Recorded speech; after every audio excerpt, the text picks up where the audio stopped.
Hi friends, ഇന്ന് ഞാൻ വന്നത് ഒരു കാര്യം നിങ്ങളെ കൂടി കാണിച്ചു തരാമെന്ന് വിചാരിച്ചിട്ടാണ്.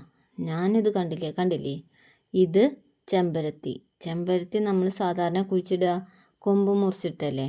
പക്ഷെ ഇതിന് വിത്തുണ്ടെന്ന് ഞാൻ അറിഞ്ഞില്ല. അപ്പോൾ ഞാനത് കണ്ടു നോക്കുമ്പോൾ നിങ്ങളെയും കൂടി ഒന്ന് കാണിച്ചു തരാമെന്ന് വിചാരിച്ചു. കണ്ടോ, ഇതാണ് അതിൻ്റെ സീഡ് പോഡ്. ചെമ്പരത്തി കൊഴിഞ്ഞ് കഴിഞ്ഞാൽ ഉണ്ടാകുന്നതാണ് ഇങ്ങനെ നമ്മൾ കാണുന്നത്. ഇതിൻ്റെ മുകളിലത്തെ ഇത് വലുതായിട്ടാണ് ഇതുണ്ടായി കിടക്കുന്നത്. ഇതതിൻ്റെ വിത്താണ്, മുട്ടല്ല. ഇത് ഞാൻ നിങ്ങൾക്ക് പൊട്ടിച്ചിട്ട് കാണിച്ചു തരാം. കണ്ടില്ലേ, ഇത് അതിൻ്റെ വിത്ത്, ചള്ള് വിത്താണ്. ഇനി നമുക്കിത് ഉണങ്ങിയാൽ എങ്ങനെ ഉണ്ടാവും നോക്കാം. കണ്ടില്ലേ, ഇത് നമ്മുടെ ചെമ്പരത്തിയുടെ വിത്താണ്.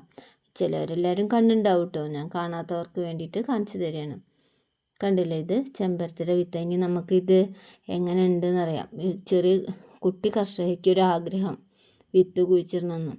അവരുടെ കുട്ടികളുടെ ആഗ്രഹമല്ലേ, നമുക്ക് സാധിച്ചു കൊടുക്കാം. അപ്പോൾ എങ്ങനെയുണ്ട്? വീഡിയോ ഇഷ്ടമായാൽ ലൈക്ക് ചെയ്യാനും ഷെയർ ചെയ്യാനും മറക്കണ്ട. Okay, bye.